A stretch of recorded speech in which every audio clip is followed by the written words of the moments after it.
time for Voice of Indie. Your hosts today are Beem Weeks, author, producer, and marketing monster for independent multimedia publisher Fresh Ink Group, and Stephen Gies, author, producer, composer, and publisher for Fresh Ink Group. Happy Wednesday, everybody. Welcome to the Voice of Indie podcast, episode number 55. I am your host, Beem Weeks, and with me over there in the corner is Mr. Stephen Gies. How you doing tonight, Stephen? I'm doing all right. Apparently it's Wednesday already? It's Wednesday already. Wednesday. Yeah, already. now before wow. we get started here, I would like to let everybody know that one of our loyal listeners, Lisa Greenhoe, that's Verwayne Greenhoe's wife, she's having some health issues. So those of you who are so inclined, she could use your prayers. I'm inclined, so I've added her to my prayers. But it's a serious thing. I'm not going to go into detail, but we're thinking about Lisa and Verwayne Greenhoe tonight. So keep them in your prayers.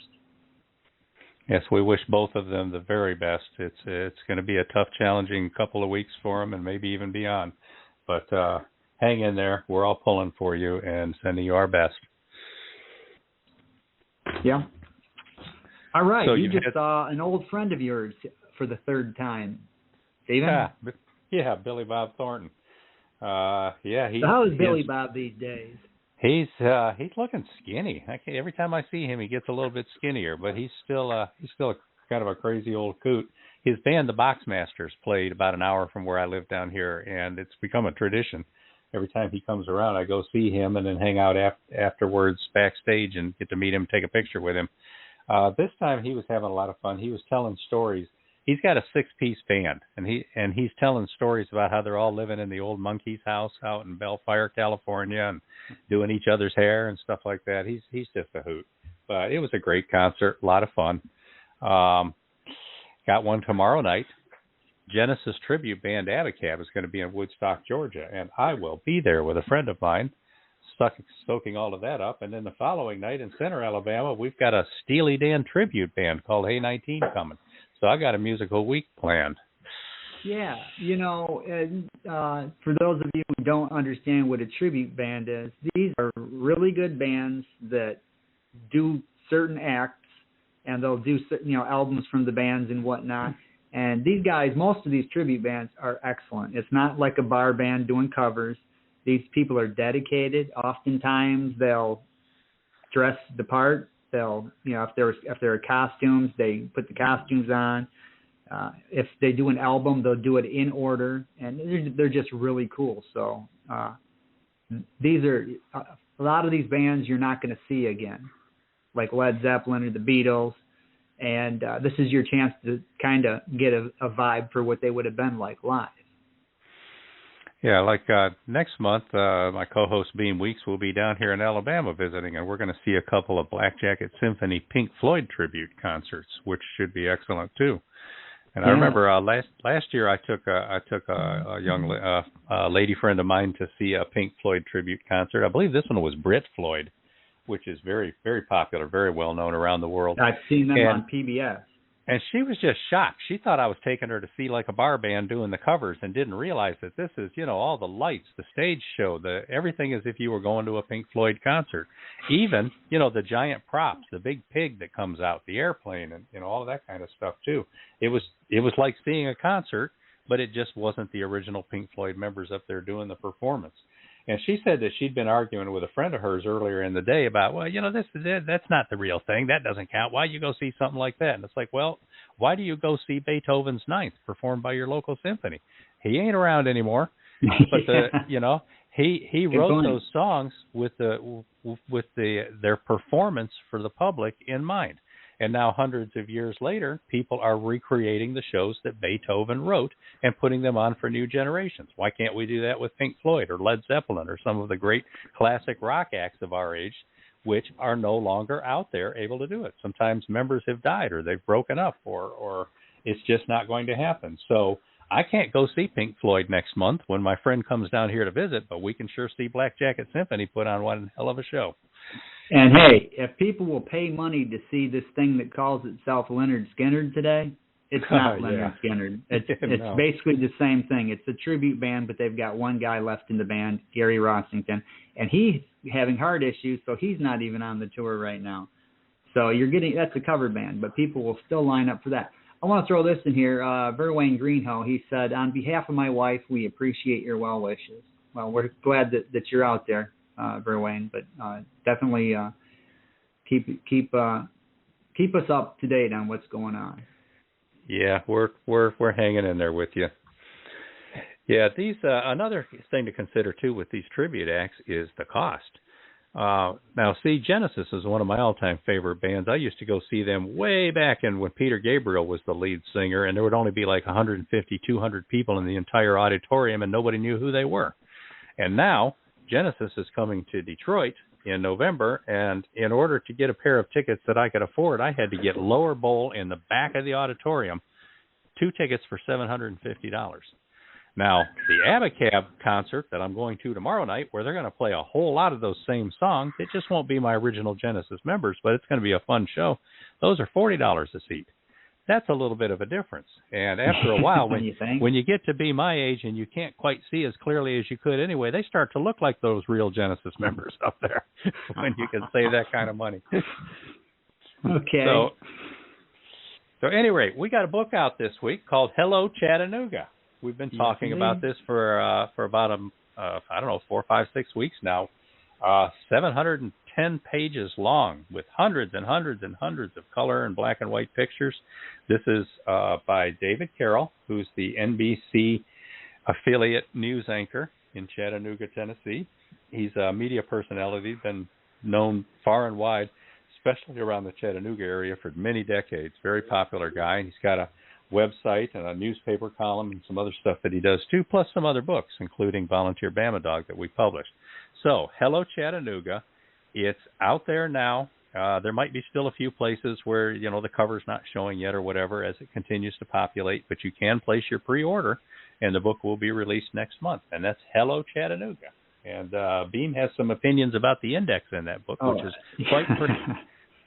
Yeah, that was a lot of hard work there. Indexing a book of this magnitude. It's a really cool book. Like I said before, I've said in previous weeks, if you're a fan of anything, it's in there. So you'll want to check it out. Music, sports, politics, old vaudevillian actors and actresses, just a lot of really cool stuff. And we do have a brand new video for it on the Fresh Ink Group YouTube channel. So get over there, check it out. Hit that like button on the video. Hit the subscribe button if you're not already subscribed, and help us grow this channel and this ship that we're calling Fresh Ink Group. Yeah, as we were getting ready to make that video too, we're thinking, okay, now we're going to have to hire somebody to do the voiceover for a news anchor. I wonder who we could get to do that. And then it occurred to us, maybe David could do it himself. So you get to hear David talk when you go check out that video too. Yes, indeed. Now, another thing that came up this week is we had somebody decide to get real serious about our business practices and go over to the Better Business Bureau and start filing things. And that's our member, Jill Clark. She totally surprised us this week by giving us a 5-star rating at the Better Business Bureau website. So, thank you, Jill. Nobody has ever done that for us before, and I would not dissuade anybody else from ever wanting to do something like that if they ever take a notion. Yeah. Okay, we also have a new contest, the Fresh Ink Group short story contest. We've got a new video for that over there on the YouTube channel. And if you haven't sent in any short stories yet, now's your time. Go over to the Fresh Ink Group website, freshinkgroup.com, and search out that contest page, hit it up, and just follow along and get your short stories in. And if you want to know what it's all about, go over to the YouTube channel, check out the new video for that as well. Again, hit that like button. Yes, like. We also have a new audio book that's out this week, Operation Arctic Sting. Book 3 of a Mac McDowell Mission series by Robert G. Williscroft is now out in audiobook. You can go to Audible, Amazon, ACX, wherever you get your audio books, and get yourself a copy of that. This is the one that's got a cool painting of an orca whale and a couple of divers on the front, and notice that the whale's got a little bite out of his fin. Got a chunk taken out of his fin. Got a chunk taken out, and that's important for the story. So at any rate, that's the Operation Arctic Sting, a Mac McDowell mission audiobook, now on sale. Get out there and get your copy. Make sure you post a review from wherever you bought it. Give it that, 5 stars, and say good things. Keep in mind, too, that this is a Fresh Ink Group production. And when we put out audiobooks, we add music, sound effects, scratch and sniff, anything that we can think to add in there and make it just a little bit more exciting. Yeah, and this was a lot of fun doing this audiobook. We've done several other audiobooks for Robert Willis Croft as well. And it's always an adventure because he's quite knowledgeable about this, and he knows the sounds that he's looking for. So a lot of times he'll go and find the sound effects for us himself, and you learn different things. The speaker communications in there. There's a Gertrude. There's what are some of the other ones? There's like 3 or 4 different ones. There's a diver talk. So when they're talking to the divers, there's, we have to put a special effect on the voice of the diver as he's speaking back. And just a lot of really cool stuff. Then you've got the sound effects for the sub itself. When it's diving, there's a creaking sound in the subs when they're going under all that water pressure. And that's kind of cool. And we've got that in there. Just a lot of really cool stuff. It's fun doing those kind of books. Barbara Johnson, who goes under the author name B.A. Johnson, we published her book a couple of months ago called Sassy Discovers the AME Church, which is a children's book that includes some really cool artwork in it. Miss Johnson has made it her mission to try to get that book into libraries all across the country and around the world as well. And she started out having to learn how that works, that libraries tend to order from the distributor Baker and Taylor, which Fresh Ink Group does use. So any of our authors out there, or any of you indie authors who even aren't members of ours but interested in learning how to do more and more for yourself, make sure that when you talk to libraries and urge them to order it, that they do have access to the Baker and Taylor base, if not the Ingram base and some of the others as well, and push them. Be aggressive and encourage them to get the books out there on the shelves. And so far, Ms. Johnson's efforts have been paying off. In today's newsletter, you'll see a couple of photos even of the Huntsville, Alabama library system displaying her book now. So congratulations, Barbara. We're glad to see you out there really working at this and putting the effort into making sure that you can share your book with the world. And libraries are a good way to do that. Yay, Barbara. All right, listeners, as you heard a little while ago, I already read a comment on Twitter. If you would like to be a participant in tonight's episode with tonight's guest, you can call in or you can send us a message on Twitter, and here's how you do this. Call 516-453-9902 right now with your questions or comments for tonight's guest, or post a note on Twitter with hashtag Fresh Ink Group in the body of the tweet, and we'll read it on air. That's 516-453-9902 or hashtag Fresh Ink Group on Twitter. There you go. So now we do have a tweet from Dr. Helen Burrell. She says Gabriel Constans is a gifted, multifaceted creator of books and films, and of improving people's lives through his therapeutic work. Looks like I have lots of great readings by Dr. Constans to look forward to. Excellent comment. Thank you, Helen. All right. I see Verwayne Greenhouse says Amazon says that Hello Chattanooga will be released as an ebook on September 25th. Right. Now, keep in mind, you can pre-order. And what we're doing with Fresh Ink Group releases now is putting anywhere from 4 to 6 weeks of pre-release sale time in there, which gives us plenty of time to solve problems. And as time goes by, problems have been mushrooming in terms of listings and metadata and things like that. It gives us some time to solve the problems and do some extra promotion. But then when all of those books get recorded as a sale on the release date, then you got a whole bunch of sales all at once too, which helps drive up your sales ranking at places like Amazon. So in a case like this, if we say, hey, the book's out, get out there and order it, it doesn't mean necessarily that it's released. It just means you can place your order. And in this case, Verwayne's pointed out September 25th is the release date. I knew it was sometime late September. I just wasn't sure of the date. So thanks for the note, Verwayne. Okay. Now, so you want to intro our guest? I think that might be a good idea. Today, we have Gabriel Constans. Gabriel Constans has written for numerous magazines, newspapers, and journals throughout North America, Europe, Africa, and Asia. Has 14 books published in the U.S. and continues to write fiction, nonfiction, and screenplays. His latest work of nonfiction is A Brave Year, 52 Weeks Being Mindful. Dr. Constans has worked as a trauma counselor in a variety of situations and environments, most notably with local and international nonprofit organizations such as Hospice, the Coroner's Office, hospitals, state prisons, the Center for Street Children, and the Ihangani Project, both in Rwanda. His classes on grief, loss, hope, and transformation can be found at the Figley Institute and Quantum Continuing Education online. Gabriel's favorite writers include, and I had to point out to him yesterday that my name was missing from this list. It must be a typo. Gabriel's favorite writers include Dina Metzger, Isabel Allende, I'm going to second that one, Wallace Stegner, Toni Morrison, Bell Hooks, Zora Neale Hurston, I've never heard of, Dave Eggers, man, we definitely like us some Dave Eggers, don't we, Beem? Ann Petrie, Carlos Ruiz Zafon, Alice Walker, Barbara Kingsolver. Let's pause for a minute while I bow down in respect to Barbara. Yeah. Joan Tewksbury, and, of course, James Baldwin, the great James Baldwin. Barbara Kingsolver. Anytime you mention her, Poisonwood Bible. My all-time favorite book. Easily one of my top 10 all-time favorites. Yeah, easily. But at any rate, welcome to the show. That's Gabriel Constans. Welcome, Gabriel.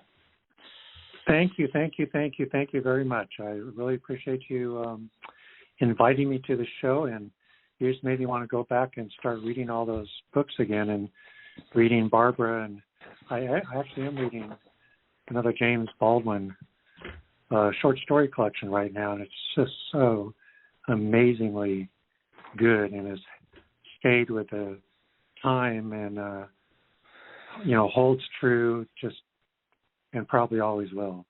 It's just I love different writers, and that's why one reason I like your show so much is that you have such a diverse group of people on that have written all kinds of material from all walks of life about everything under the sun. So cool. Have you read the Poisonwood Bible, which both of us just raved about? I have. It's been a long time, but I did, and I was. I remember at first it took me a while to get into it, and then once about halfway through, when I started realizing who was who and what was going on, I couldn't stop reading it then. It was brilliant. So good. For those who have never read that book, Barbara Kingsolver, each chapter is a different point of view. It's a mother and 4 daughters, actually 5 daughters. There's the twins, the older. No, it is 4 daughters, I think.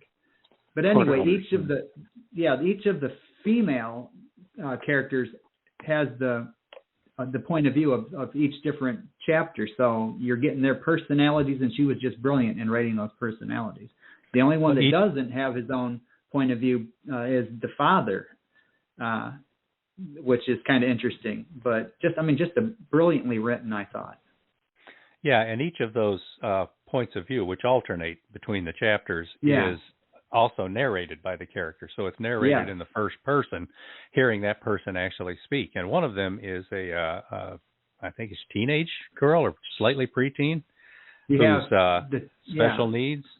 And the way she sees the world and describes things and interprets things, it's brilliant point of view writing. But at any rate, we're not here to talk about Barbara Kingsolver. We'll do that when we have her on the show. Yeah. I also got to listen to a couple of her audiobooks that she narrated herself. So any of you who are interested in discovering Barbara Kingsolver, she's got that Appalachian, just that lilting kind of, I don't know, it's hard to describe, but she's fun to listen to, and she certainly knows her material. So, Gabriel, where are you from? We're in Santa Cruz, California, which is the Bay Area, Northern California, and I grew up in Redding, which is a small town in Northern California, which was mostly with a lumber mill and sort of a gateway to recreational areas, mountains on all the different sides of it. It was at the very top of the valley there. Wow. And I lived there till I was like, how long was I? Till I was around 21 or so. And then I moved down to where I live now. And it's been here ever since. So it was quite a contrast from that smaller town to down here. The town I live in is just about the same population, but just poultry-wise, diversity-wise, it's very, very different. So. Okay. Now, so you grew up where you grew up in childhood. Obviously, you're a writer now and quite accomplished. Mm-hmm. Were you a reader and a writer as a child, or is this something that came along later on?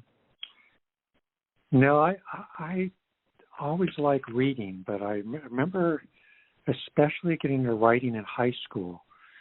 And I was started writing and different stories and more journalistic stories about things that were going on. And then I started an alternative newspaper in the high school to the school paper and wrote things about and had other friends write articles about, and I was the editor of it, about war and peace and sex and birth control and coming of age and all kinds of things like that, which weren't talked about in the school paper at all, about different issues that a lot of high school students were dealing with then. And I remember the school principal, they called and were going to have me arrested for handing it out.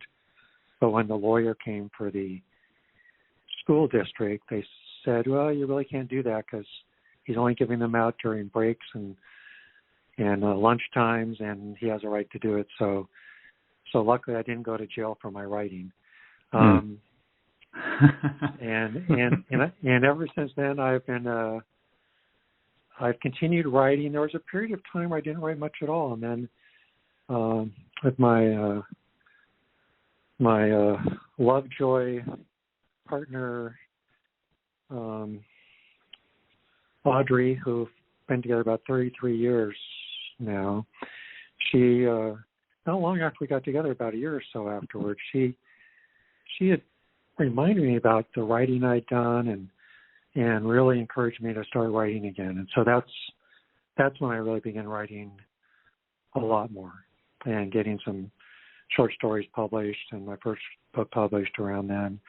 That was mine was 33 years ago. I don't remember. I can't count that fast. But so since then I've been writing pretty consistently. I find that fascinating, writing an alternate newspaper to your school newspaper. That's rebellious. Yeah, I did that. I cool. did that in junior high. Wound up I wrote for the having to have a meeting newspaper, with the entire school board.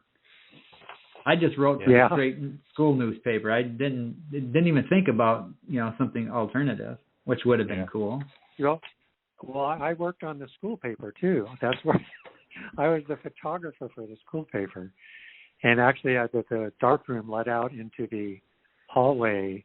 And those are in days when many listeners might not know, but you had to actually use all these developers to have pictures come to be. You couldn't they weren't digitalized. Yeah. And I remember a number of times the class for the school paper that I had would be right around the lunch hours, and all the lunch breaks were like a half-hour break for each, and there were 3 different breaks.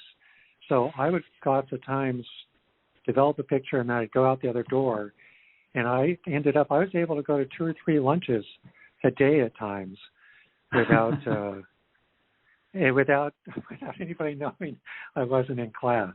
So.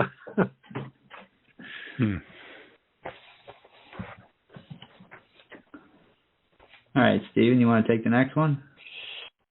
Yeah, why don't we play a commercial, because we're already 24 minutes in here. You want to play the Hello Chattanooga?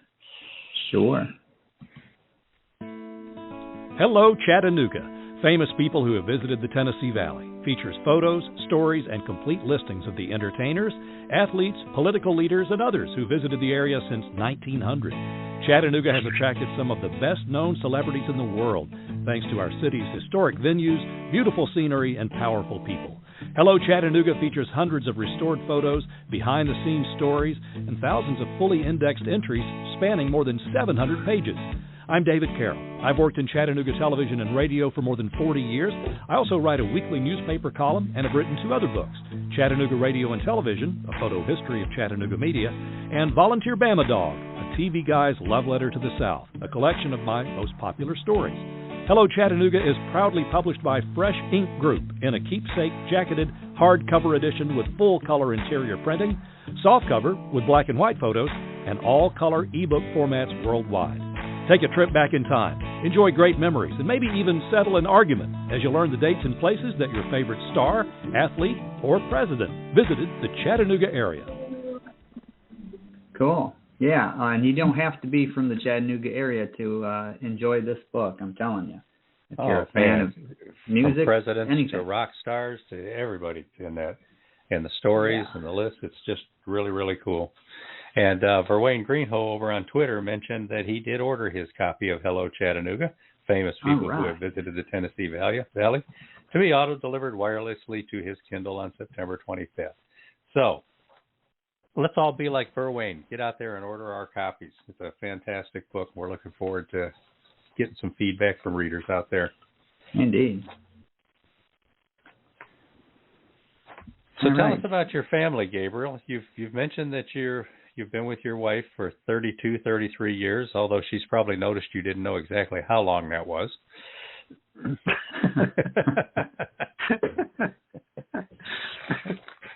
Yeah.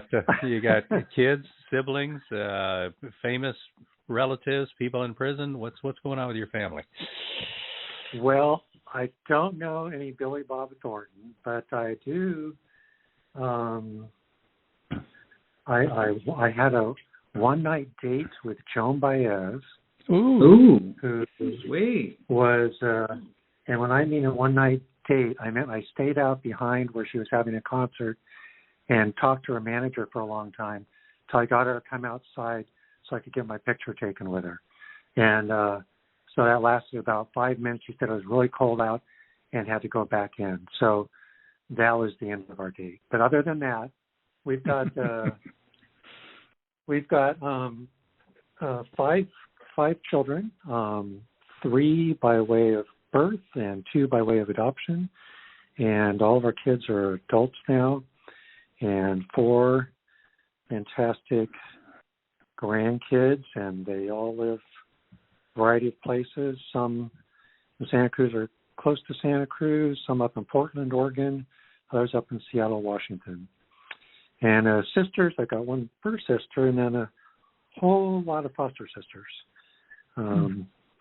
Some still in touch with, and others not.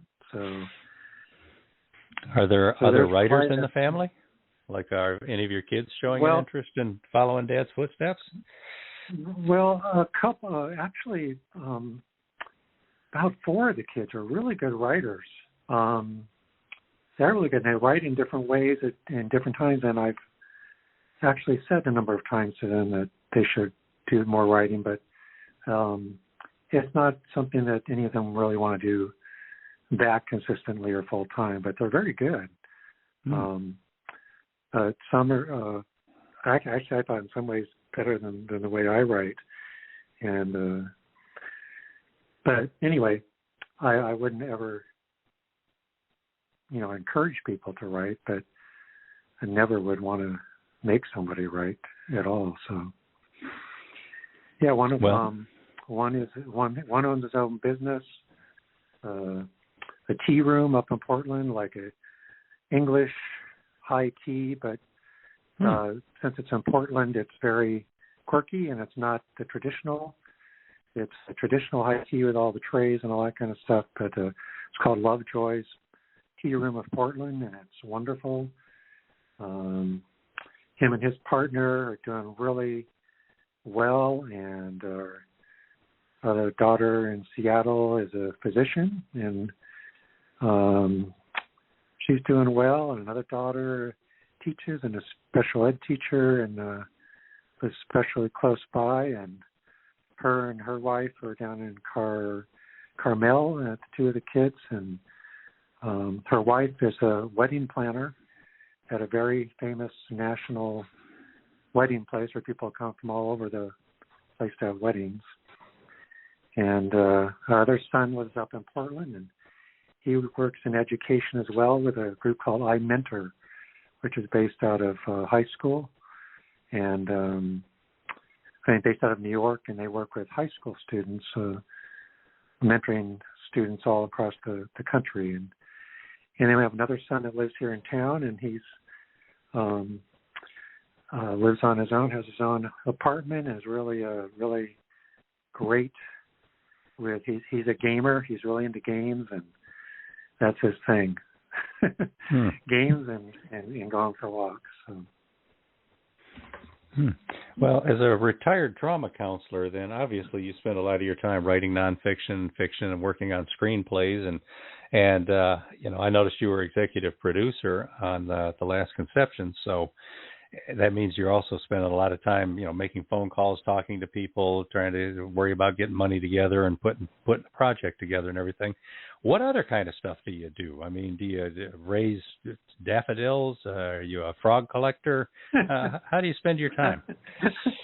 How did you know I'm a frog collector and I keep them under the daffodil? No, one of the things I really, I never was in the past, but in the last 10 years really gotten into doing gardening and stuff. But most lately, for the last 2-3 years, I've really enjoyed playing the ukulele and singing and playing the ukulele, and started a little group here once a week for just people in the neighborhood to get together and play ukulele. So there's about 4 to 6 of us that meet every week, and everybody brings a new song each week, and then we go over all the ones we have already. So we have quite a few now, and do quite a variety from the 20s, 30s, through 50s and 60s and present day and Hawaiian and all traditional and country and all different kinds of music. And it's a lot of fun. It's met some wonderful people, and we've gotten to become really good friends. And sort of like when you're with a group of people for a long time, you sit and talk about everything, everything else under the sun, not just play music. So that's been really enjoyable as well. Yeah, and ukulele, that's really making a big comeback. I noticed that it's even in like pop music that the kids are listening to today. There's a lot of ukulele in there. It's it's an easier instrument to learn to play, so I think that's where a lot of them are picking it up. Absolutely, yeah, that's true. And I think in the last 20 years, it's really come back. And where we live and in Hawaii, it's huge. I think here they almost broke the record for the most ukuleles playing one song continuously at one time for the Guinness Book of World Records.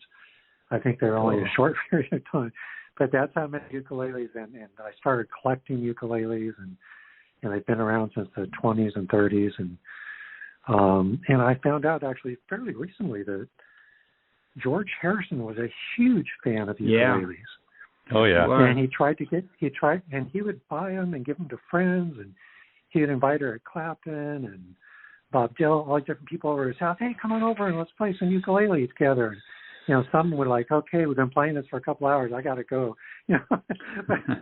But a lot of them really enjoyed it. Wherever he went, he lived in Hawaii for a while, and he'd go to stores there and buy out a whole bunch of ukuleles and give them to all his friends and say, hey, it's really fun. You should try this. And I think there's only one or two. I think there's only one song of the Beatles. A little ukulele comes in at the end of it. I don't remember which one it is.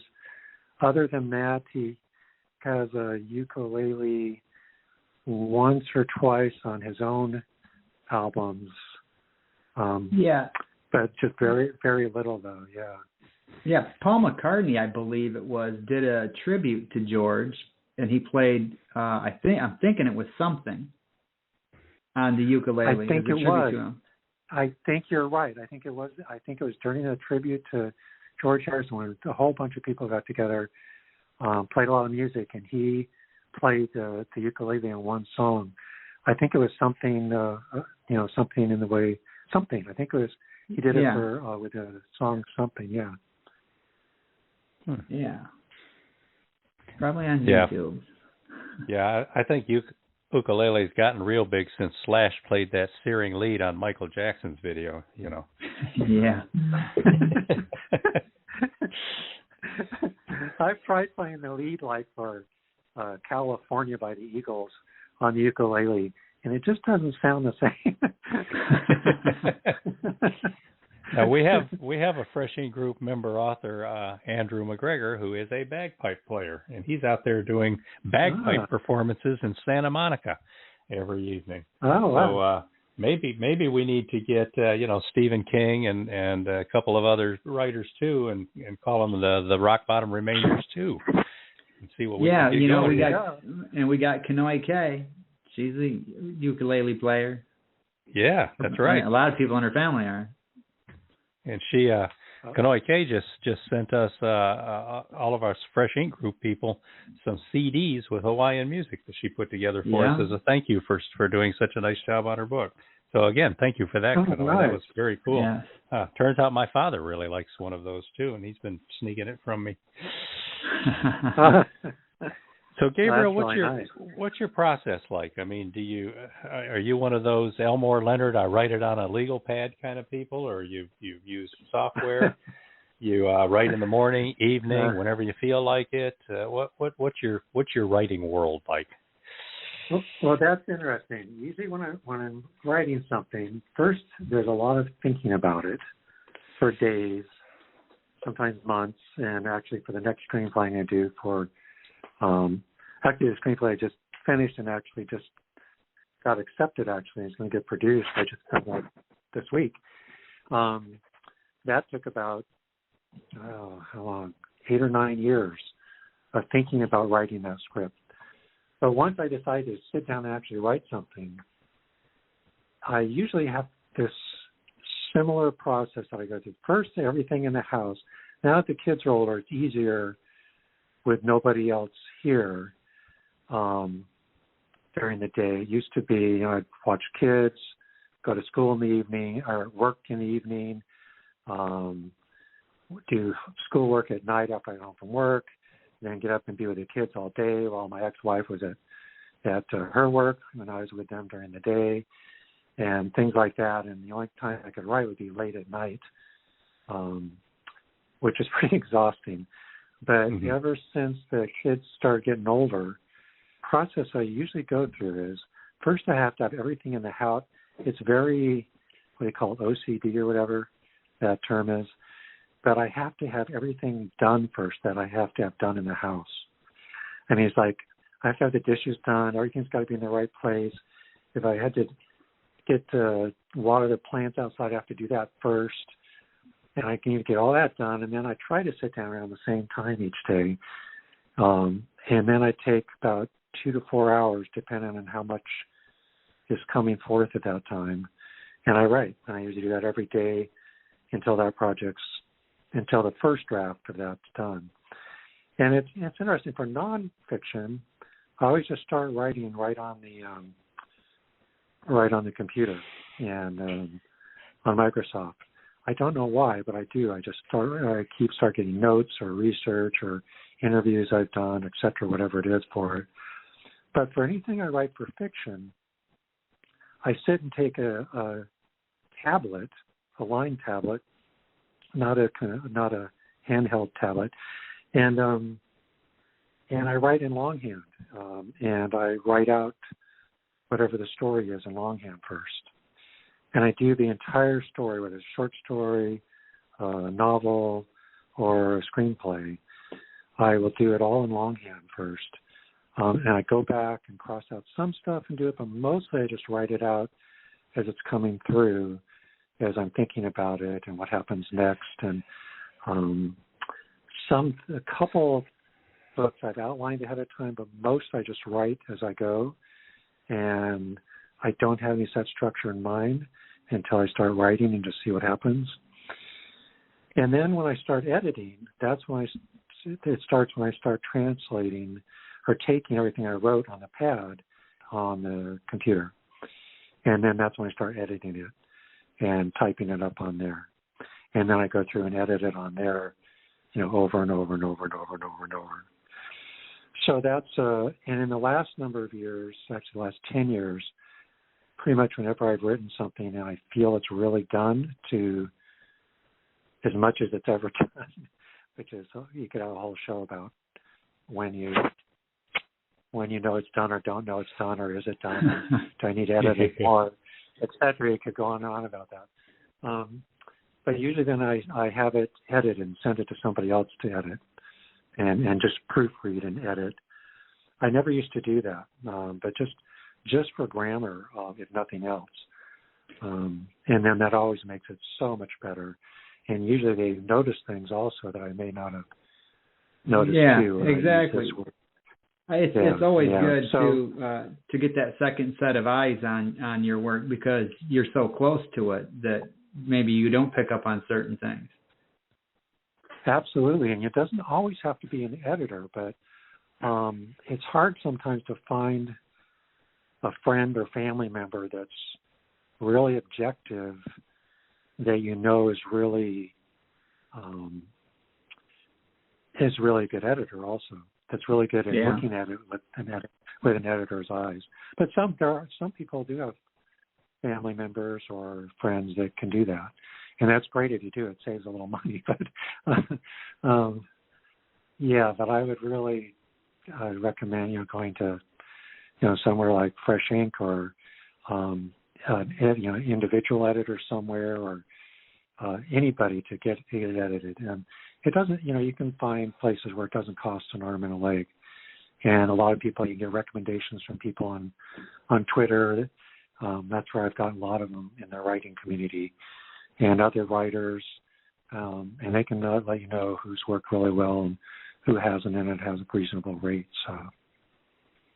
We had editor Susan Hughes on the show just a week or two ago, and one of the pieces of advice that she gave was also evaluate what your editor's doing. Get a sample of the work and look at it carefully. Don't just decide to give somebody the job and then look the other direction and see what happens.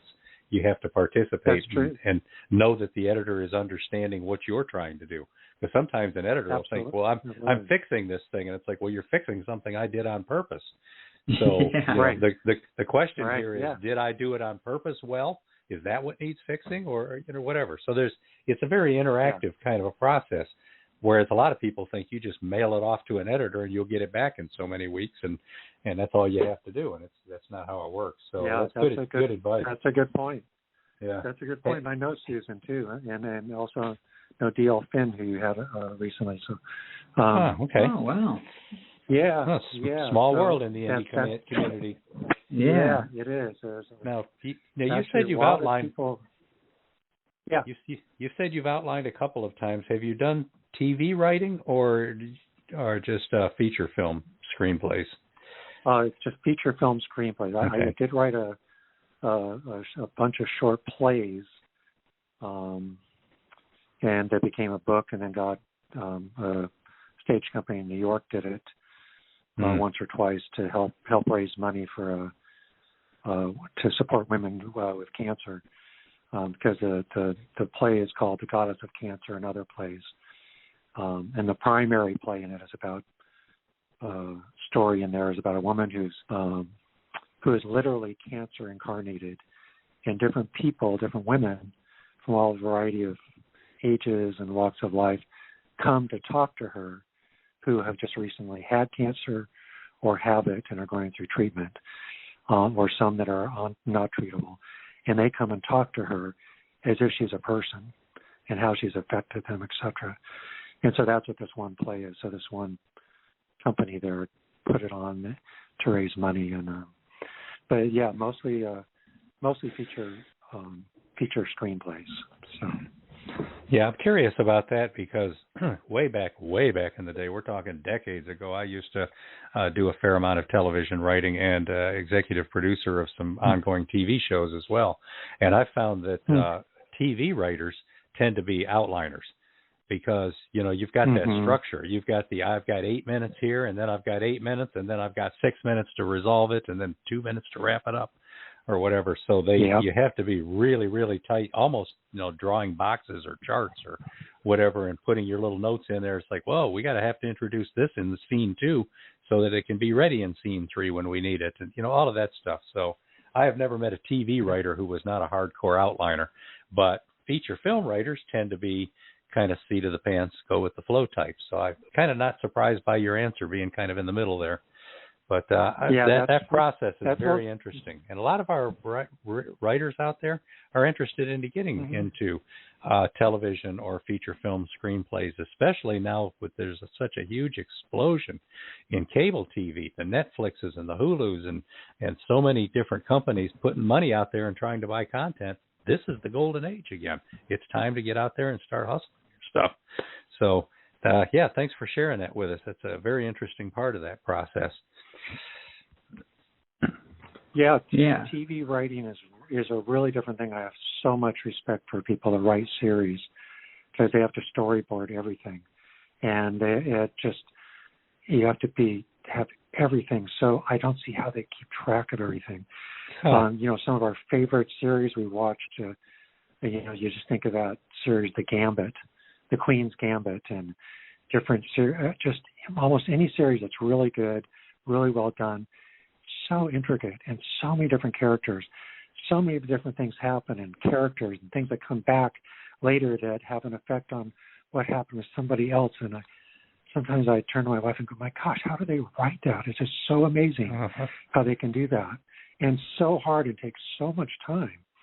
And with feature films, it can take a lot of time too, and a lot of rewriting. But you have so much more leeway because you're essentially trying to 3-act story of the beginning, middle, and end, and so that have everybody get to know who's who, what's going on, what's taking place, conflict, what happens in the middle. Some conclusion, some comes in the end, or some cliffhanger at the end of it. Seems like it's going to be in a series, going to be another film afterwards. So, they're very different to write. A couple of scripts I've written, some producers said, "Oh, we should make that a series," and I said, "You're welcome to, but I don't want to be the writer for it." You can use. I'll be the writer for the main pilot for the first one that I wrote, but it's just so intense and so much ongoing. Well, that's what head writers are for. I mean, once you've got a hit TV show or a show that somebody's willing to invest the money in to try to make it a hit, then you're going to have probably at least 3, maybe 4 or 5 writers on your staff as well. So you don't always have to be the guy doing all the work. You get to be the guy sitting there letting them pitch the ideas to you. But again, that was a very strong point you made about that big picture, about the overall thing. I mean, you could be writing episode 2 of a series, and then the showrunner comes to you and says, "Oh, by the way, we've decided we're going to end the season a certain way. I need you to set this up in episode 2." And it's like, "Well, I've already got everything in episode 2. I don't have room to add anything else here, And it's like, "Oh, no, we're going to have to introduce this character because by episode 5 she's going to trick him, and by episode 7 she's going to try to kill him." And so I don't putting think all I that could, together. I don't think I could. Keeping I don't think track. I could write that way. Yeah. I'll stick to novels and short stories. Yeah, and it's going to be the part. It's going to be the part that you like the most is what they want to take out. Almost always, I find that with like cover designing covers for these books and stuff. Yeah, a lot of times I'll be working on one and there'll be some little thing about it that'll be my favorite part. I really like the way that title looks, or I really like how that worked, or whatever. That's going to be the one the author didn't like. But, yeah. I remember for about 10 years ago, the first film that I had produced, it was something a script I written. They bought the rights to it, and then when I saw, then they got somebody else to come in and work on the script as well. And when it was done, and it was actually it was released on Netflix. It was called Stelina Blue, and it was a completely different story. And they never worked with me on it at all after that once they bought it. And it may be because I helped them. Somebody I found was able to help put up some money for them to make the movie. And I have the feeling they had this other story in mind the whole time, and they just used my name as story by. But there's only one scene in the entire movie, which was one I wrote. That sounds like back in the 80s, Stephen King's short story, The Lawnmower Man, was turned into a movie, and he said it had nothing to do with his story. So he actually went to court and forced them to take his name off of it, that they weren't going to sell it as a Stephen King story because it didn't resemble his story at all. Yeah. Well, this I could not do anything like that. They, I gave them total rights, and I learned from that since. So, the last film I have produced, they worked really close with him, and they were fantastic. So, but it's good, really important to have a good relationship, whether it's a publisher with your book and the cover, or whether it's a film and how you want that to come out. So, I see over on Twitter, author Robert G. Williscroft, he says, just a short little comment, longhand, you and Longfellow. Yeah. Well, yeah, I did my first novel was all in longhand. I wrote it by hand. Wow. So, but I don't do that anymore. Do it. Yeah. I don't do it anymore, but yeah. Another thing about writing screenplays that you touched on there too is I see. I just had a message come through. It's a more interactive process than being like a novelist. With a novelist, you're going to have some interaction with your editor and whatnot, and then eventually with your publisher. But if you write a screenplay and it gets picked up, in some cases they'll blow you off. And it sounds, Gabriel, like maybe that kind of happened to you at least one time. But for the most part, they expect you to be participatory. They expect you to be able to answer that phone at 11 o'clock at night and say, by the way, this has just changed. We need some rewrites. We need this. We need this. Then all of a sudden the pressure gets heaped on you. And a lot of people, like I've taught writing classes in prisons on a volunteer basis before. And a lot of those guys in there are thinking, well, I want to write screenplays. Well, you can write while you're in prison, but you can't go to the meetings. You can't participate in the script discussions, and you can't get with the director about the fact that he wants to change the setting from one place to another place or whatever. So if you can't really participate, it's hard to get into screenwriting. You're probably better off sticking with story writing and novels and things like that. But sounds like you've been around the track a few times with all of that too, Gabriel. Yeah, that's really a good point. That's it's very short story writing, novels, poetry. It's a very individual process.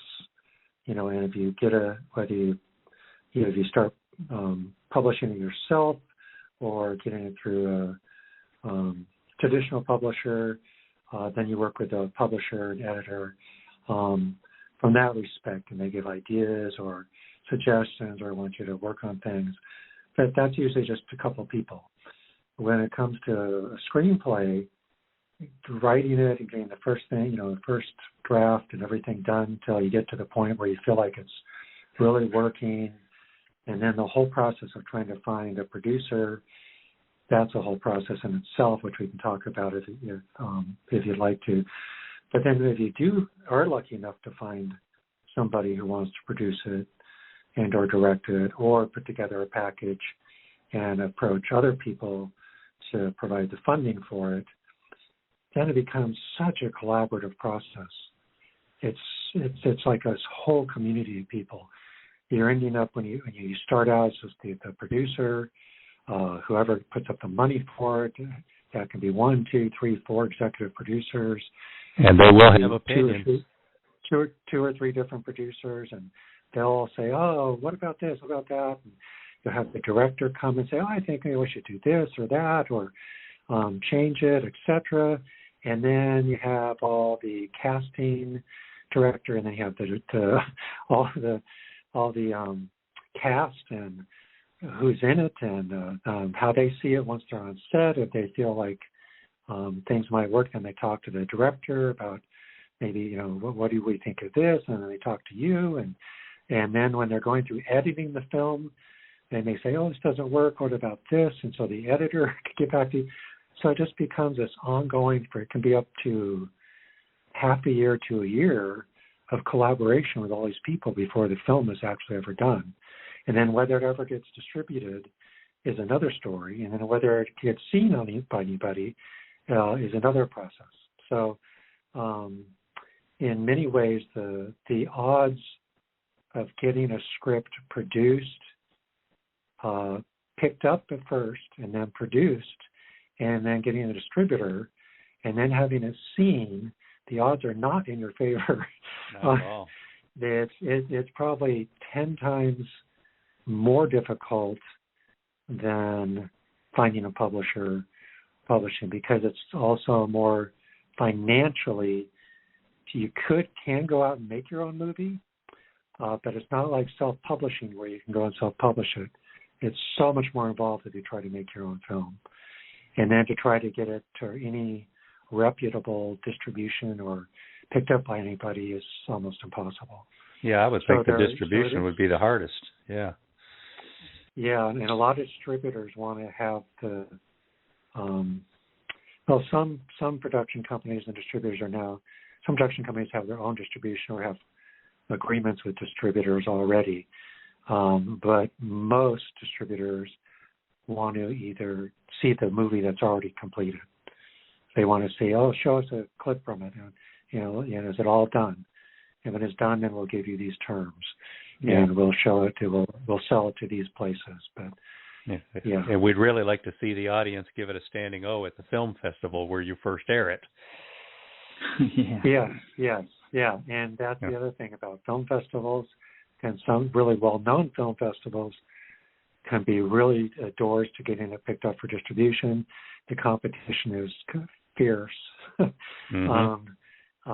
not impossible, and you can do that, and you can go that route. And some producers will try that, and once if it gets some good publicity at some festivals, then they'll present it to some distributors, and occasionally they'll pick that up. So I was talking to some producer yesterday. He said a call with him. He said that he said films, getting scripts and stories to scripts and to films. And he said film industry, it's a business, but it's not like any other business there is.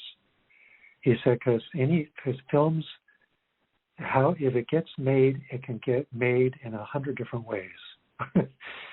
in how it comes to be, and because there's so many varieties of ways. You might know some relative who has money will give you the money to get it made, and you get it made, and then nobody likes it, or it's horrible, nobody ever sees it.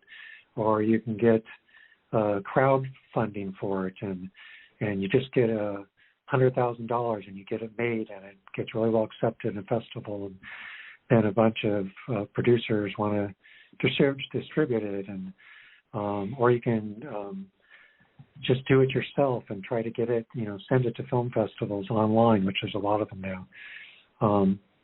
Or you can try to get an agent and try to get them to present it to get one-on-one talks with people in the film industry who have a better chance of getting funding for it in the first place. So there's such a variety. That one's a way better chance usually with the agent, because then the agent also has the contacts, knows who to call, knows what favors to call in and all that. And that's all the difference. That's very true. But an agent is as hard to get as it is to find a producer. Yep. It's to get an agent that isn't just somebody who just wants you to pay money up front and not do anything and you never hear from them kind of thing. Somebody that really is connected. It's really hard to get. Again, not impossible, but just like you can find publishers and good publishers to do it yourself or et cetera. There are some good agents, but it's many times you need to get somebody to refer you to an agent that way. And one nice thing about shows like this and, the writing community online on Twitter and a number of places, there's much more community now of social networks. There's Stage 32, there's Inktip, There's all these different places where you can meet with other writers and screenwriters and producers and directors and agents and pitch your story and stuff and try to find agents through that route. So it's much more accessible than it ever used to be. In the past, you essentially, if you wanted to get an agent or to get your movie produced or seen by anybody, you literally had to go in person and meet the person in Los Angeles. And that was pretty much it. And now there's huge film industries in a lot of places. In Atlanta, there's starting to be a pretty big one in Nashville, in Vancouver, Canada, in LA, and Orlando. With the technology now. Orlando, yep, and with the technology now, and a lot of places overseas and different places. Now, with technology now, you can have meetings with people via Zoom and other places, and you don't have to meet in person. So it's like you were saying earlier, there's, in a lot of ways, there's so many more avenues now. And even though it's difficult to get a movie made or book published, there's also so many more channels and so much more content needed. There's hundreds and hundreds of streaming services now looking for content. But again, it has to be something that's well done and good, because most of them won't just put up anything just because you say, oh, here, and okay, then they'll put it up. So.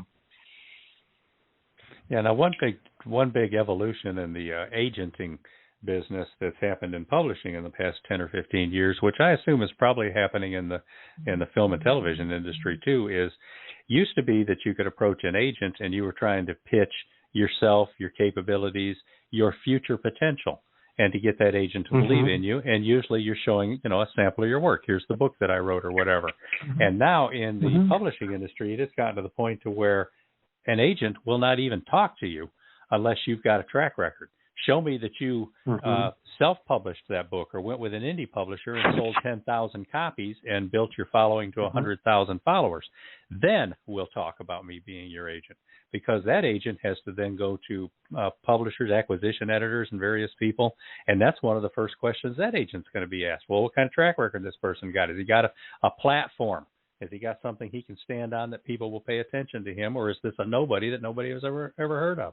And I suspect that in film and television, it's getting that way more and more too. That you better have some track record if you want to get somebody's attention. That's true, and it's very much like the chicken and the egg. It's the same with publishing and with getting scripts accepted or finding an agent. They'll want, well, where are things published? But, where's your stuff published? And well, if you publish me, I'll have something published. Yeah. and the other way around, and it's the same with, well, do you have any well-known actor attached to it? No. And you try to contact an actor, a well-known actor. Well, do you have a producer, somebody who can finance it yet? Well, once you do, then we'll attach ourselves to it. And you say, no, we don't have the funding yet. Okay, well, get in touch with me with the funding. You try to get executive producers and try to get funding. They say, well, do you have anybody, listing actors attached to it? No, we don't. Well, once you do, let us know. So it's very similar, as you were saying, with agents and publishing books, although I think it's much more easier. Just the difference now in postage and waiting times is so. But I remember 10, 15, 20 years ago, I spent so much money on postage and return postage, sending out stories or scripts to agents or to produce or to publishers, saying, "Oh, look at this! This is what I've done." I hope you're sending the first 2 or 3 chapters, and then waiting months and months and months and 5, 6 months and not hearing anything. Sending them another letter, and then finally getting, saying, "No, we aren't interested," or 49 out of 50 would say, "No, we aren't interested," or one finally saying, "Yeah, why don't you send us the rest of it?" And then printing out the whole book and sending it and then waiting another 4 or 5 months to hear from them again. So that's so much faster and cheaper. So, Well, now you just referred to when they attach themselves to a project, and that's a term that people hear a lot. There's a couple of other terms that basically mean the same thing, but basically what you're talking about there is a kind of a handshake agreement, like, okay, you can use our name. You can say that we're attached to this project as you go out and start putting the other pieces together. But a lot of people particular newbies, it'll look like a screenplay is going to be picked up, or there might be a deal in the works or whatever, and they think, okay, it's a done deal, everything's ready to go. And I would bet that probably 95% of those attachments wind up eventually falling apart as deals don't actually come together. Would you say that's true? I don't know. I don't know statistically how much of that's true. I do know that happens a lot, though. A lot. That's really true. A lot, yeah. And we were trying to, there's a script I wrote called Spy Another Day. It's a romantic comedy about these two retired spies that used to be against each other. She is like from a foreign country as an agent. He is from like 007 kind of person. And I was trying to get Pierce Brosnan and Isabella Rossellini to get attached to play in it. And it was just, I kept contacting their agents and I kept, once you get the money and $1 zillion, then we'll look at the script, And then I contact producers and say, I'd like to get. I never said either of them know that it was a done deal, because it wasn't. So, but until it was a done deal and anything was signed, I couldn't really say that. So that never happened. I'm still trying to get that script produced, but yeah, that does happen quite a bit. So. Well, before we play your trailer for The Last Conception, why don't you go ahead and tell us how to find a producer? You mentioned that earlier. What advice would you give writers who are looking for a producer so they can try to get a screenplay project going? There's a couple of ways that I've discovered over the last. So I've been writing screenplays around 12 years, not a long time, about 12 years. 12, 14 years, and I've keep getting better the more I do. It's really different than writing novels or short stories. It's really different. When you talk about show don't tell, this is show don't tell times 10 to write a script. But so I learned a lot about the first one I wrote. I thought was so good. Look back on it now, it's horrible. No wonder nobody picked it up. But the ways I found to contact producers or agents for scripts is one, going through IMDb, which stands for Internet Movie Database, and it has every film you can probably ever think of is all listed on there. Every actor, producer, and everybody is on there, and they have their most recent movies they've done before, etc., the kinds of movies they've done, what movies they've been in, if they're an editor, what movies they edited, if they're a cinematographer, what cinematography they've had. And you can join this thing, I think it's called IMDb Pro. And with that, then you get more than just the basic information. You can go on there just to look up stuff about a movie. Oh, that actor looks familiar. I wonder, weren't they in that other movie? And you can look up on there and just see what all the movies they were in on just the regular IMDb. I use that often. But with IMDb Pro, you can go on and you can get a little more details. And sometimes you can get a lot of contact information. So what I've done over the years, if I have a script I'm trying to get a producer to look at, I will go through a lot of producers, literally hundreds and hundreds, and see if they have any contact information available. If they do, then I'll look and see what kinds of films they've done, whether they're mostly comedy, mostly drama, mostly romantic comedies, horror movies, thrillers, action movies, animation, family movies, whatever the sort of genre is or mixture of that. Or sometimes they've done a variety of things. And see if they have the contact information, usually email. You never want to call them just out of the blue.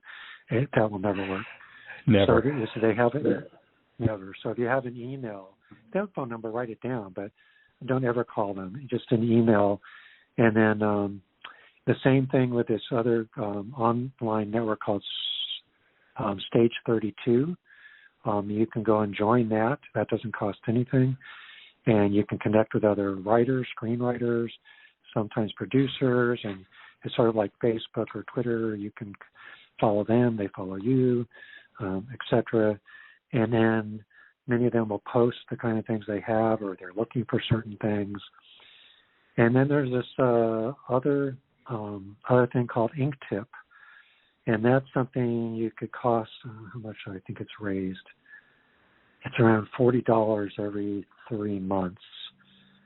So it's rather expensive. But what they do is they give you every week, anywhere from 6 to 8, they're in contact with different producers and executive producers that are looking for specific kinds of scripts. And so they put up what kind of script the person is looking for, and that the person is looking for that kind of script now. And they send it out in this newsletter called Inktip Newsletter to people that are signed up as members of this. And then you go through Inktip and you provide your query, you provide any personal stuff, you provide a log line, which is a one sentence that describes your movie, your script, and then you put a synopsis, and then you put down anything you've had produced before, anything related at all to film in any way. And that's the same thing you would do with the other places. If you want to query somebody for a screenplay, it's very similar to querying somebody for a book or a short story collection or short stories. You want to first start out with like a one line, like a pitch line, and then have a brief synopsis of what it is. And I mean brief, like 4 or 5 sentence synopsis, maybe 6 sentences. And then a brief, 2 sentence, 3 sentences of what you've had published or not published, or not what you haven't done. Anything you've had published in any means, any presence you have on the internet, any platforms you have, any networks you have, anybody maybe you know that's connected to other people that has a lot of followers, etc. And then you send the query letter to them with your contact information. And then usually for me, I wait 2-3 weeks, maybe 4 weeks, and I haven't heard anything, then I contact them again. So, and I keep doing that for up to about 6 months. And it's surprising how many people, especially with producers, the first 2 times I never hear from them. The third time they'll act like they never heard of me. And, oh, yeah, why don't you send that over? We'll take a look at it. So, and with publishers, as you're aware very well, some will just want to query, and then if they're interested at all, some will just ask for the first chapter. So if they just ask for that, don't send the whole thing, just ask for that. And then other agents or publishers will ask, so yeah, you send me the whole manuscript. So those are the 3 ways I have found most effective, is through those things. And then just people I connect with on all the different social networks, and some's a producer, they are connected to somebody, and I'll say, oh, do you think they'd be open to, et cetera. So. Well, over on Twitter, Robert Williscroft is asking you, can a person shop a novel for a movie instead of shopping a script? That can happen, but I'm not sure. 2 of my scripts are based on novels. They're based on, actually 4 of my scripts are based on novels. 2 are based on other people's novels. One that just got picked up this week is one of those. It's based on somebody else's novel. That then I wrote the script based on the novel with that person's permission. And then the other 2 are from books I wrote. So that's where the screenplay was already done. I do know that some people get novels picked up occasionally, but I've only heard of that happening through an agent. And only through agents, and only through books that have become well known in some way, or have a really large circulation of sales, number of sales. And that's the only, I don't know, but I'm sure it is possible to contact people directly, but most producers, and I can't think of any that I know of, any films I know of, that were made just straight without an agent, straight from the novelist to a producer. Although David Pertmiller, now that I think of it, I don't know how he got his made. He had a number of books in, and I think Wrong Way, Wrong Turn. Yeah, and I think he's having I think they're in the process of making the film, or it's just about done, of one of his books. That one, and I'm not sure if he got approached or was approached by somebody, so they could connect with him to ask him that. But that's the only one that I've heard of that may have been just directly. Yeah, I think one of the big barriers to trying to do it that way would be the simple fact that you can have a great novel and a lousy screenplay from the same story. The screenplay Absolutely. writer has to be a very skilled storyteller who also knows how to work within that format. So what you're trying to sell, if all you have as a novel, is the possibility that this could be a great screenplay. Whereas if you've got a great screenplay, then you're selling the real thing, and that's a big step forward from trying to talk about what could be someday, especially if you don't have the track record. Now, if you're shopping your novel and it's like also attached to this is so-and-so great screenwriter who did this movie, that movie, and those two movies over there, and he has the track record to prove he knows what he's doing, now you've got something that you're trying to sell as opposed to just possibilities. Yeah. If you said this person has read this and would love to write the screenplay for this. Yeah, that's true. Yeah, that might be all it takes if that person has the reputation. Yeah. All right, so Beem, let's start talking about Gabriel's work here. You want to go ahead and read the blurb for The Last Conception, and then we'll play the trailer. And listeners, keep in mind, this is just a regular movie trailer. It's not a voiceover, so you're going to hear characters talking, but not actually be able to see them. So it's not quite exactly a radio commercial, but we wanted to give you a flavor of what the movie's about. So this is The Last Conception. Beem?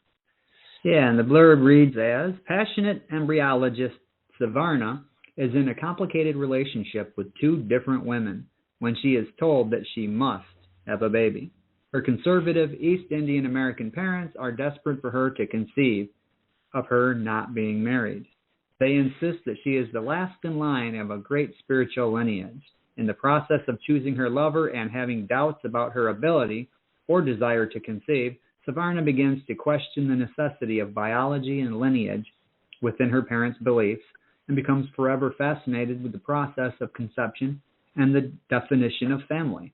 Threads of Dan Brown, The Da Vinci Code, Chitra Banerjee, here's these words, Divakaruni, Sister of My Heart, and The L Word TV series, flavor this colorful tale of awakening, romance, and mystery.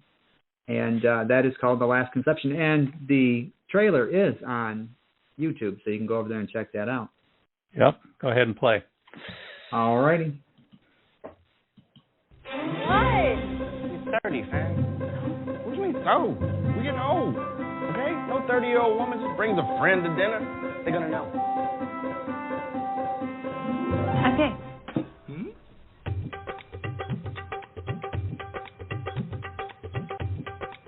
They'll be cool with it. They'll come around. You don't know Indian parents. It's not going to be as easy as you think. You are serious with this girl? I expect you'll be phoning your mother tomorrow morning as well. But Grandma's dead.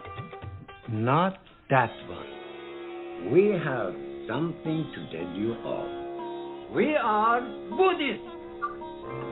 You are direct descendants of Buddha, the last one. And your grandma's here to make sure that you get pregnant, Savarna. To ensure that the bloodline continues. Shh, I think she's coming. Act normal. Ma! Brace yourself.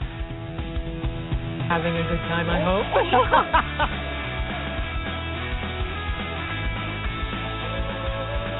I can make my own decisions. I'm a grown woman.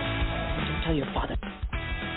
Well, let me put it this way. If anyone in the modern world were related to Jesus, this would be the best type of proof you could ask for. Do Savarna and I have any powers? I thought that's why we were all here, to see if we had Buddha superpowers. I can keep secrets. My mom's gonna hate that. You think we were joking? Babe, you are the only one freaking out. You even like babies? Oh, no, I mean, my sister's baby smells good. Does that count? So, how long have you been gay? And there you go. Now, I watched the movie, and I enjoyed it. It's a romantic comedy. It's got a lot of, funny moments in it, and I'm a fan of Matt Richards, which surprised me to see him there in the opening. I've been watching him and participating in his HQ game show for a few years now, as has Steven. So, yeah, get over there to YouTube and watch that trailer, because it does work a lot better if you can see what's happening while you're hearing it as well. But that's The Last Conception, and you should be able to find it either under that name or if you look up Gabriel Constans. So, Gabriel, did you have fun working on this? How did it happen? What kind of stories can you tell? It was great. And it's interesting because the book that I wrote is very different. It was more just a dramatic romance. And then when the director and producer, Gabriel Constans, the director, and Callie Shutera, the other producer, who's also co-stars in the film with Nazanin Mondi, who's also a really well-known a model and actress, married to Miguel, famous Grammy-winning musician and singer. They changed it as they were going along and made it into a romantic comedy. And they did it by changing a lot of the dialogue, which I had originally written a screenplay, but they consulted with me the whole way, and they did a wonderful job. I thought they made it so much better as a movie. And it came, I think it turned out really well. I was really happy with it. And it's gotten a lot of great feedback and reviews, and it's available a lot of places. We're trying to get the distributor is trying to get picked up by Netflix and Hulu right now, and hopefully that'll happen in sometime soon. And also overseas, there's a number of countries that we hope to have it available as well. Right now, it's just in the U.S. and Canada. So. Now, tell our listeners where they can actually view this, and then they can write a review for it as well, because that'll help out. Oh, that'd be great. Yeah, Amazon Prime is best ones. If you have Amazon Prime membership, it's free. Or you can watch it if you don't, with I think commercials, or you can rent it. It's also on iTunes. It's also on YouTube. You can watch the whole film on there.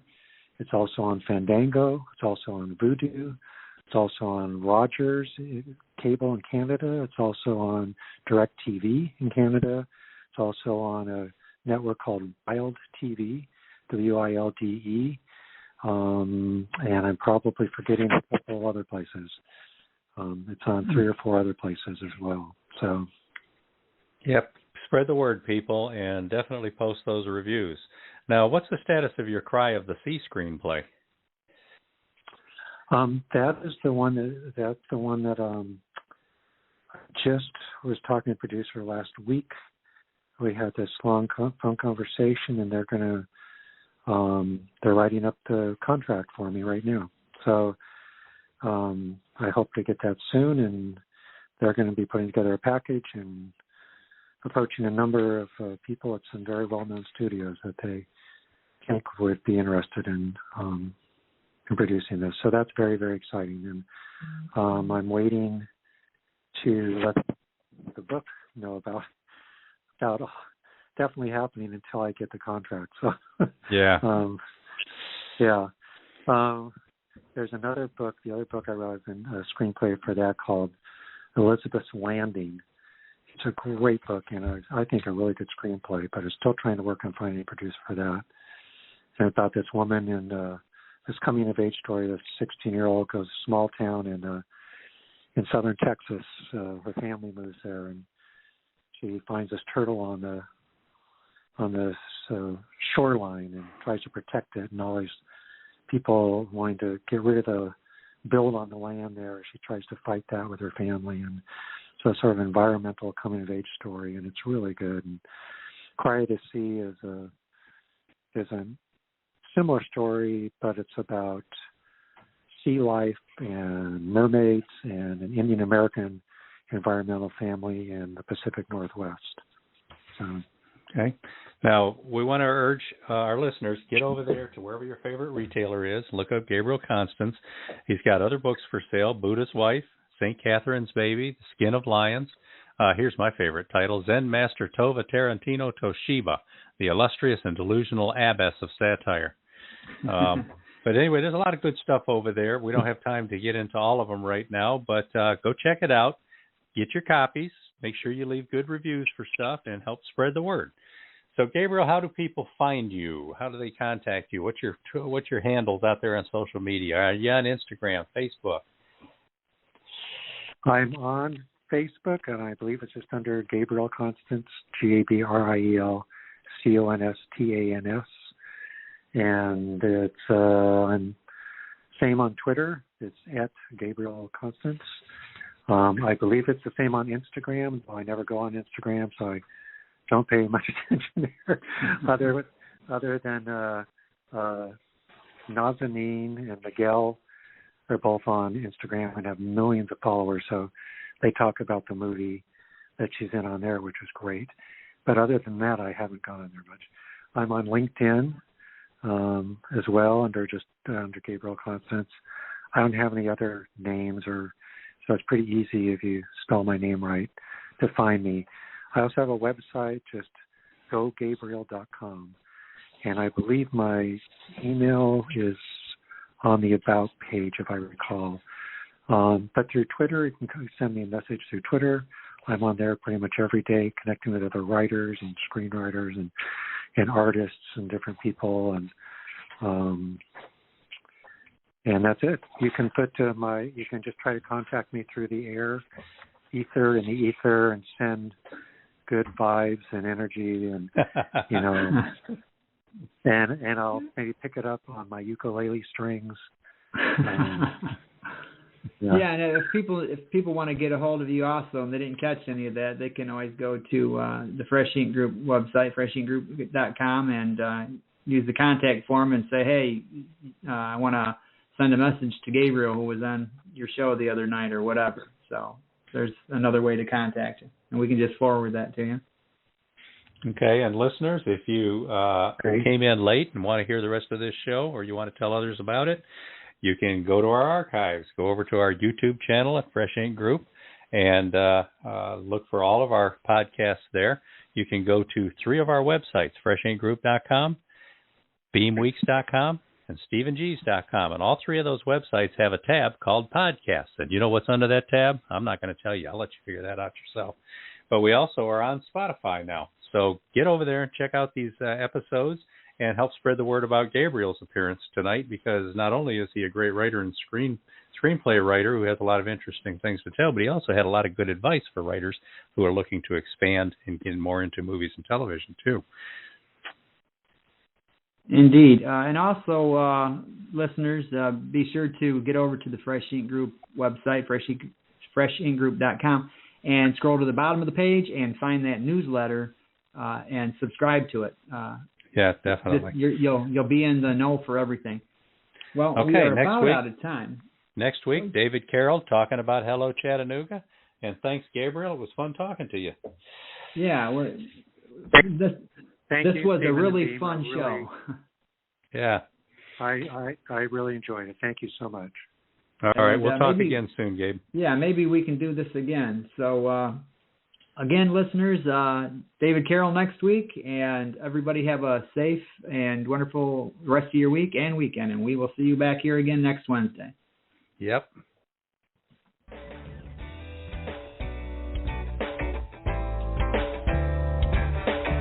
You've been a part of Voice of Indy, a production of Fresh Ink Group. Spread the word, support our guests, then find us at freshinkgroup.com, and be sure to hashtag Fresh Ink Group.